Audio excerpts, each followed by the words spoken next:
J'espère que vous êtes dans la joie de vous mettre à l'écoute de la parole de Dieu. Je ne vais pas chanter, on va lire plutôt simplement. Un texte des évangiles, le texte qui est proposé dans la liste de lecture pour ce dimanche. Sans transition, je vous invite à écouter la lecture de ce texte qui se trouve dans l'évangile de Matthieu, chapitre 21, les versets 28 à 32. Un texte qui me semblait approprié à ce dimanche qui, effectivement, comme l'a dit Stéphanie, est un dimanche de rentrée pour notre Église. Matthieu 21, versets 28 à 32.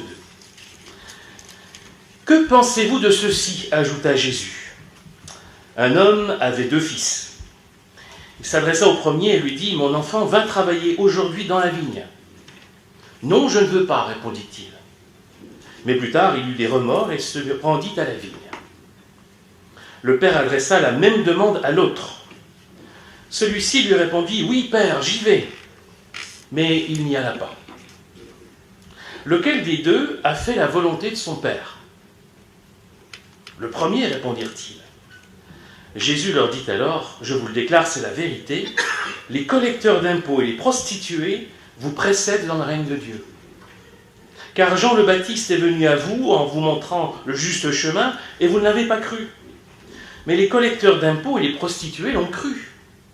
Et même après avoir vu cela, vous n'avez pas eu de remords pour finalement croire en lui. Voilà, jusqu'ici simplement la lecture de cette parabole dite des 2 fils que nous trouvons dans l'évangile de Matthieu. Alors, tout d'abord, quelques éléments, quelques commentaires pour bien comprendre de quoi il est question dans cette parabole, dans cette histoire.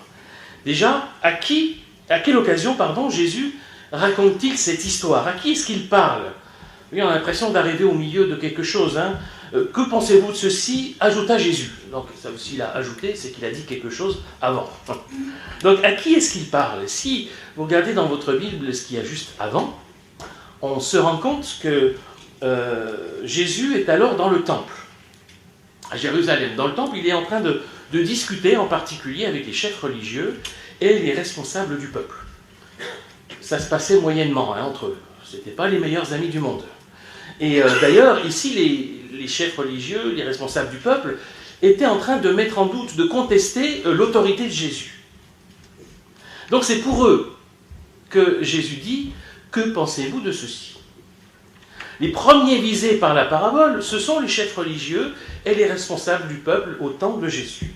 Alors ça ne veut pas dire que ça ne nous concerne pas. Ça veut dire simplement qu'il faut en tenir compte pour bien comprendre l'enjeu de cette parabole, l'enjeu de cet enseignement de Jésus avant de l'appliquer à nous et de voir ce que nous pouvons en retirer.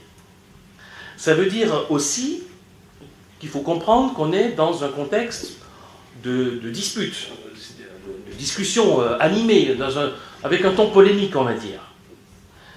Le fils de l'histoire qui dit « oui, je vais y aller », mais qui n'y va pas, le mauvais fils de l'histoire, on comprend bien, il n'y a pas besoin d'avoir fait de grandes études de théologie pour comprendre que c'est justement ces chefs religieux, les responsables du peuple qui sont visés.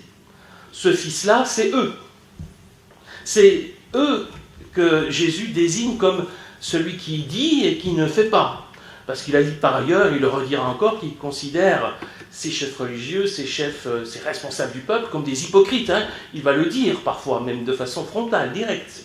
Des hypocrites qui ont de belles paroles en apparence, mais qui ont des actes qui ne correspondent pas à ce qu'ils disent. Donc ils sont exactement la situation de ce fils de la parabole qui dit à son père « Oui, oui, bien sûr, je vais y aller », et qui n'y va pas.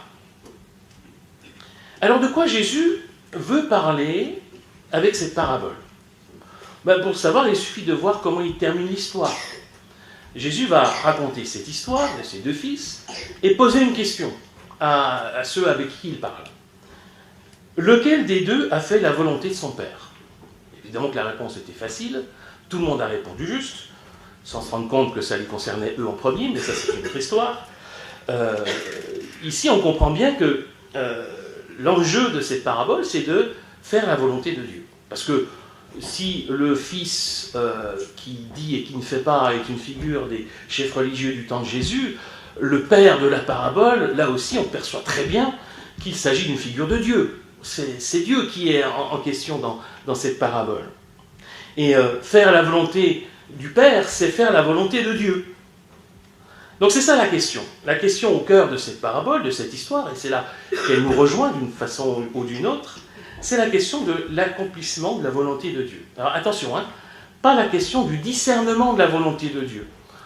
Nous autres, souvent, quand on parle de la volonté de Dieu, on pense souvent sous cet angle-là. Quelle est la volonté de Dieu? Discerner la volonté de Dieu. Je ne dis pas que ce n'est pas intéressant, que ce n'est pas important à avoir cette question-là, mais ce n'est pas la question de cette parabole.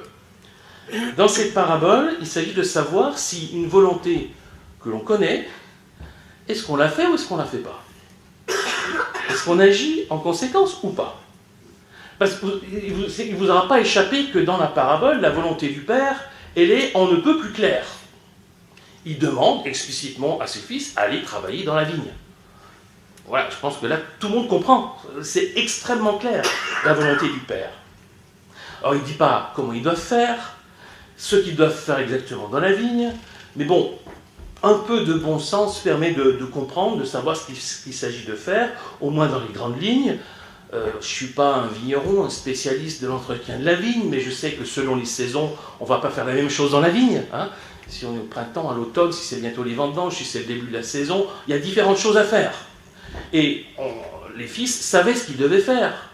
Il n'y a pas de doute qu'ils savaient prendre soin de la vigne, ils ont sans doute appris par leur père, ils ne les envoient pas faire quelque chose qu'ils ne savent pas faire. Aller dans la vigne, et ils savent quoi faire. Et il me semble que c'est aussi dans cette perspective-là qu'on doit recevoir cette parabole pour nous. L'entendre pour nous aujourd'hui. Je le répète, l'enjeu, ce n'est pas le discernement de la volonté de Dieu, c'est faire ou ne pas faire ce que nous savons déjà de la volonté de Dieu. Alors c'est vrai, je l'ai dit tout à l'heure, il y a parfois, dans certaines situations complexes, où on peut avoir de la difficulté à comprendre quelle est la volonté de Dieu dans ce cas particulier. Je ne nie pas ça. Ça arrive. Il arrive aussi qu'il y a quelques moments qui sont rares, mais qui existent de l'existence, où on est face à de grands choix, de grandes décisions qui vont orienter peut-être toute notre vie, ou une bonne partie de notre vie. Et dans ces moments-là, il peut être légitime de prendre du temps pour essayer de comprendre, de discerner quelle est la volonté de Dieu, quelle orientation Dieu aimerait que nous prenions. Bien sûr. Mais en réalité, il me semble que dans la plupart du temps, on est plutôt dans la même situation que dans la parabole. À savoir, pas tellement devoir discerner de façon compliquée quelle est la volonté de Dieu pour moi, mais on sait très bien ce que Dieu attend de nous. Et la vraie question, c'est est-ce qu'on va le faire ou pas? C'est ça, en fait, le vrai dilemme, la vraie décision devant laquelle nous sommes confrontés la plupart du temps. On connaît la volonté de Dieu, on sait très bien à quoi il nous appelle, mais on n'a pas toujours envie de le faire. Et donc la vraie question, la plupart du temps, la vraie question n'est pas de savoir quelle est la volonté de Dieu pour moi, mais est-ce que je suis prêt à la mettre en pratique? Est-ce que je le veux ou pas? Honnêtement, ce n'est pas très difficile de savoir, au moins dans les grandes lignes, quelle est la volonté de Dieu pour vous. On a quand même un certain nombre de repères très clairs. On a Jésus qui a dit, il y a 2 commandements qui sont les plus importants, qui résument tous les autres. Aimer Dieu, aimer son prochain. Ça, c'est quand même déjà un repère clair. Et qui oriente déjà pas mal de choses dans les choix à faire dans notre vie. Et puis, il y a par exemple le décalogue. Vous savez, ces 10 paroles, on appelle parfois les 10 commandements, ces 10 paroles qu'on trouve dans l'Exode, dans le Deutéronome, qui donnent 10 repères extrêmement forts et extrêmement clairs sur lesquels on peut s'appuyer. Et puis il y a un certain nombre de commandements explicites de Jésus à ses disciples qui nous concernent. De le suivre, de s'aimer les uns les autres, d'être ses témoins, là où il nous envoie. C'est explicite, il n'y a pas de problème, ça c'est la volonté de Dieu pour nous. Où il y a des conseils qu'on peut tirer des épîtres de l'apôtre Paul, par exemple, de cet appel constant à prendre exemple sur le Christ, à se mettre au service les uns des autres. Ce qu'il faut rejeter dans notre vie, c'est ce qu'il appelle les œuvres de la chair, et ce qu'il faut cultiver, au contraire, c'est plutôt le fruit de l'esprit. Franchement, si on prend en compte tout ça, qui est très clair, on connaît déjà, en réalité, l'essentiel de la volonté de Dieu pour nous. Et la plupart du temps, il ne faut pas chercher plus loin. Je ne nie pas qu'il y a des situations complexes où là, on va peut-être avoir besoin de plus de temps et d'un discernement particulier. Mais c'est rare. C'est à quelques occasions dans la vie. La plupart du temps, dans notre quotidien, on connaît la volonté de Dieu.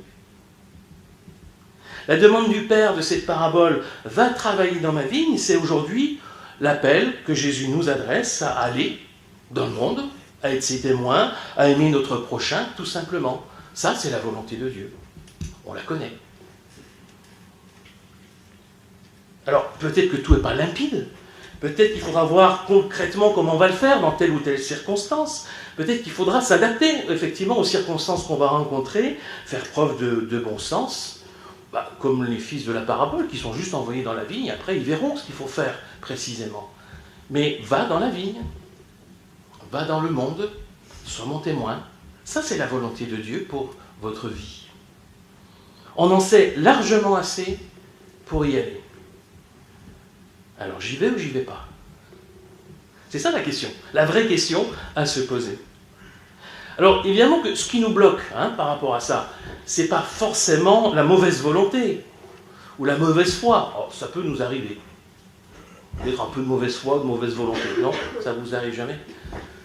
Moi, ça m'arrive quand même, un petit peu. Mais ça peut être aussi parfois la peur, parfois l'impression de ne pas être capable, de manquer des super pouvoirs, comme on disait tout à l'heure.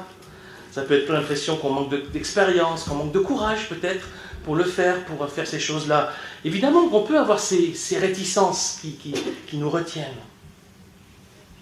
Mais comme dans la parabole, le Seigneur ne nous envoie jamais faire quelque chose que nous ne pourrons pas faire. Quand le père de la parabole dit à ses fils « va dans la vigne, travaille dans la vigne », il sait que ses fils pourront le faire et qu'ils ont assez de compétences, de connaissances pour pouvoir faire ce qu'ils ont à faire. Quand le Seigneur nous envoie, il sait que nous pourrons simplement faire ce qu'il nous demande de faire. C'est peut-être nous qui mettons la barre trop haute parfois. Pensons que quand le Seigneur nous envoie, on va faire ça, il faudra qu'on accomplisse des miracles, il faudra qu'on ait réponse à toutes les questions qu'on va nous poser, il faudra qu'on ait une vie absolument parfaite et irréprochable. C'est pas ça en fait. Là, c'est nous qui nous mettons la barre trop haute. Et si on met la barre trop haute, évidemment, on va dire j'ai peur, je ne peux pas y arriver. C'est pas à ça que le Seigneur nous appelle. Il nous appelle simplement à être dans notre vie quotidienne, dans notre vie de tous les jours, témoin par ce que l'on est du Christ qui est présent en nous. Avec nos limites, avec nos failles, avec nos difficultés, voilà, il faut être aussi honnête. Et puis surtout, il nous accompagne. Il ne nous envoie pas, dit allez-y, et puis débrouillez-vous, et puis on se reverra plus tard. Il nous a donné son esprit qui habite en nous, qui nous accompagne, qui va nous donner les attitudes, les paroles, les gestes qui correspondent à ce qui est juste et bon dans telle ou telle circonstance, pour autant que on y aille, qu'on réponde, qu'on veuille bien répondre à l'envoi, à l'appel du Seigneur. Et finalement, la leçon principale de cette parabole par rapport au fait d'accomplir la volonté de Dieu, et pourrait être résumée par une formule très simple, c'est que les actes comptent plus que les paroles. Ben oui, dans les deux fils, il y en a un qui parle et qui fait rien, l'autre qui dit oui j'y vais et il n'y va pas, et celui qui a une parole mais dont les actes vont témoigner qu'il a changé d'avis. Non, je ne vais pas y aller, et finalement il y va. Et celui qui est le bon exemple à suivre, c'est pas celui qui a dit avec de belles paroles oui j'y vais bien sûr mais qui ne fait rien, c'est celui qui, même s'il a dit j'y vais pas, a fini par y aller. Les actes comptent plus que les paroles. Pourquoi? Eh bien sans doute parce que les actes prouvent que les paroles ne sont pas des paroles en l'air. Le premier fils, ses paroles étaient des paroles en l'air. Ça me rappelle la formule choc de Jacques dans son épître, lorsqu'il dit « La foi sans les œuvres ou sans les actes est morte ». C'est choc comme formule. La foi sans les œuvres, la foi sans les actes est morte. Autrement dit, une foi sans actes concrets qui en témoignent, c'est du vent. C'est guère plus que de belles paroles qui sont vides de sens. C'est le fils de la parabole qui dit « Oui, j'y vais, bien sûr !» et qui n'y va pas. La vivacité, la vitalité de notre foi, elle ne se mesure pas tellement le dimanche au culte. C'est bien que vous soyez là ce matin, hein, bien sûr, je ne dis pas le contraire. Hein. Et ça fait la vie d'église, le culte, ça fait partie de notre foi. On en a besoin pour être ressourcés dans notre foi et pour vivre notre foi. Mais ce n'est pas tellement le dimanche matin que se mesure la vitalité de notre foi. C'est bien plus du lundi au vendredi, du samedi, sur nos lieux de vie, à notre travail, dans les études, avec nos amis, sur nos lieux de loisirs, dans le quotidien. C'est là que se mesure notre foi, parce que là, les paroles ne suffisent pas, il faut des actes. À l'arrivée, le dimanche matin, les paroles suffisent, hein, les paroles des chants, des prières. Là, on est tous d'accord, il n'y a pas de problème. Mais c'est le reste de la semaine où c'est plus compliqué.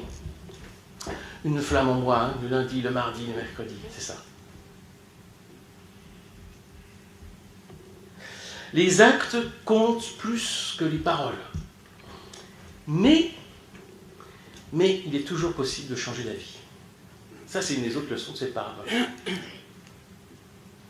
Alors évidemment, le croyant parfait, mais existe-t-il seulement? Le croyant parfait aurait été la figure d'un troisième fils, qui aurait dit à son père, oui, j'y vais, et qui y va. Ça, ce serait bien quand même. Ça, c'est le croyant parfait. C'est l'exemple parfait. Il dit et il fait ce qu'il dit. Ça, c'est l'idéal. Heureusement qu'il y a des gens un peu comme ça. Il n'y a pas que les deux fils de la parabole. Il y a des gens, et heureusement, qui on peut faire confiance, qui font ce qu'ils disent, qui respectent leurs engagements. C'est même, je crois, évidemment, ce que nous devons viser. C'est l'idéal à rechercher, à viser. Et c'est déjà un beau témoignage en soi que d'être des gens qui font ce qu'ils disent, qui sont dignes de confiance, qui respectent leurs engagements. Mais dans cette histoire, dans cette parabole, s'il faut vraiment choisir, il vaut mieux dire non et faire quand même que dire oui et ne pas faire. S'il faut choisir, hein, c'est une histoire, c'est une parabole. Il vaut mieux dire non et faire quand même que dire oui et ne pas faire, parce qu'il est toujours possible de changer la vie. On peut avoir dit quelque chose et se dire non, là je me suis trompé, je change et je le fais quand même. Et je crois que là, il y a une vraie parole de grâce dans cette parabole. Vous savez, à la fin, la question que Jésus pose, c'est lequel des deux frères a accompli la volonté du Père? Et puis, bah oui, c'est le premier qui a dit non et puis qui est allé. C'est lui qui a accompli la volonté du Père. À la fin de l'histoire, on oublie presque qu'il a dit non au début. Tout ce qu'on retient, c'est qu'il a fait la volonté de son Père. Tout ce qu'on retient, c'est qu'il est allé dans la vigne et qu'il est allé y travailler comme son Père le lui avait demandé, même s'il a fallu qu'il passe par un chemin de repentance, de changement d'avis, et dire oui, j'ai dit non, mais je vais quand même le faire. C'est ça qu'on dit de lui à la fin. C'est lui qui a fait la volonté de son Père. C'est ça qu'on retient. Et vous savez, parfois nos hésitations, nos freins, ce qu'on se met, ce que les autres nous mettent, peuvent nous conduire dans des chemins où on hésite, où on n'y va pas, où on se bloque, et puis finalement on change d'avis, et puis on y va. C'est ça que le Seigneur retient. Ce n'est pas nos hésitations, ce n'est pas nos freins, ce n'est pas nos paroles qui ne sont pas tout à fait correctes par rapport à ce qu'on pourrait attendre, c'est le fait que finalement on y va, on se lance. C'est ça qui compte, c'est ça qui est important. Parce que les actes comptent plus que les paroles. Mais les beaux parleurs, eux, s'en mordront les doigts. Et Jésus insiste là-dessus avec une certaine force, un mordant. Le commentaire que Jésus fait à la fin de sa parabole, et là ça s'adresse directement aux chefs religieux, aux responsables du peuple, est sans pitié avec ce que j'appelle les beaux parleurs. Ceux qui ont de belles paroles, très spirituelles, mais qui ne se traduisent jamais en actes. Je vous le déclare, dit Jésus, c'est la vérité, les collecteurs d'impôts et les prostituées vous précèdent dans le règne de Dieu. Alors ce n'est pas la seule fois où Jésus utilise cette formule lorsqu'il s'adresse aux chefs religieux. Et il faut bien mesurer la provocation que cela représentait pour les chefs religieux, de leur dire, dans le royaume de Dieu, vous serez devancés par les collecteurs d'impôts, les prostituées. Aux yeux des chefs religieux en particulier, probablement qu'il n'y avait pas pire qu'eux. Pas pire que les collecteurs d'impôts et les prostituées. Les uns tricotent avec l'envahisseur, les autres ont une morale des plus douteuses. Et en plus, c'est des femmes. Pour les chefs religieux du temps de Jésus, il n'y a rien de pire. Et Jésus dit à ces hommes respectés, craints de tous, qui sont devancés dans le royaume de Dieu par ceux qu'il trouve être les pires. Je ne sais pas, dans votre imaginaire, selon vos valeurs, ou la façon dont vous voyez les choses de la vie, qui représentent les gens les pires, à qui vous aimeriez le moins ressembler, que vous trouvez être des gens qui seront une catastrophe pour les autres. Vous n'avez peut-être pas tous les mêmes catégories de personnes. Eh bien, dites-vous, ben voilà, Jésus vous dit, ces gens-là, ils vous devancent dans le royaume de Dieu. Ces gens-là, ils sont plus fidèles que vous. Ils sont plus attachés à Dieu que vous. C'est quand même une pilule assez difficile à avaler. Et ce que Jésus souligne, c'est que les prostituées et les collecteurs d'impôts, c'est pas parce qu'ils sont collecteurs d'impôts et prostituées qu'ils les devancent dans le royaume de Dieu, c'est parce que eux, ou certains parmi eux, ont changé d'avis, ont compris qu'ils devaient changer, ont compris qu'il fallait passer par un changement et d'agir différemment. Alors que les chefs religieux, eux, fiers de leurs belles paroles, de leur réputation, estiment ne pas avoir besoin de changer. C'est ça le problème. C'est là où le bas blesse. Les actes comptent plus que les paroles.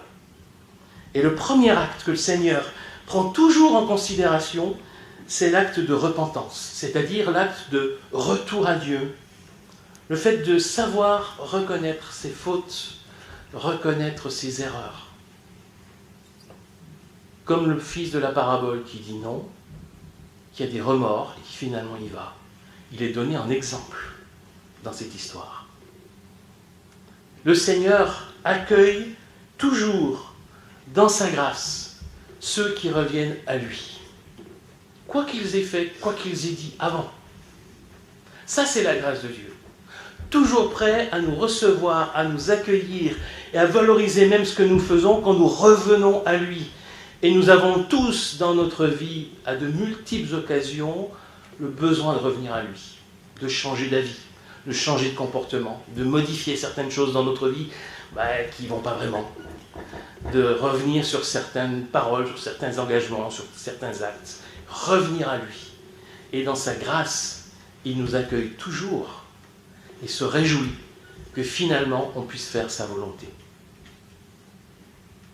Voilà, donc cette parabole des deux fils, très courte, mais percutante, est une parabole qui nous invite à l'action. Et il me semble que c'est tout à fait approprié pour un culte de rentrée. Il nous invite à l'action. Comme le père de la parabole, le Seigneur nous envoie. Et quand je dis nous, c'est chacun individuellement, et c'est nous tous en tant que communauté, aussi en tant qu'Église, le Seigneur nous envoie. Alors il ne nous envoie pas dans sa vigne, mais il nous envoie dans le monde. Il nous y envoie comme témoins en parole et en acte de son amour et de sa grâce. Ça, c'est sa volonté, et c'est clair. On la connaît. À nous d'y répondre. Et n'attendons pas d'avoir un ordre de mission détaillé, où chaque projet, chaque action à faire, chaque parole à dire serait déjà écrite, et puis il n'y a plus qu'à suivre le plan. C'est pas comme ça que ça se passe. Le Seigneur nous dit, allez, je vous envoie, je vous fais confiance, et je vous accompagne par mon esprit. Alors la question, elle est simple. Qu'est-ce qu'on va répondre ? Qu'est-ce qu'on va répondre chacun pour notre part ? Qu'est-ce qu'on va répondre ensemble en tant que communauté à cet appel que le Seigneur nous envoie ? On y va ou on n'y va pas ? Qu'est-ce qu'on va répondre ? Et surtout, qu'est-ce qu'on va faire ? À nous chacun de répondre à cette question et d'y répondre aussi ensemble en tant que communauté. Amen.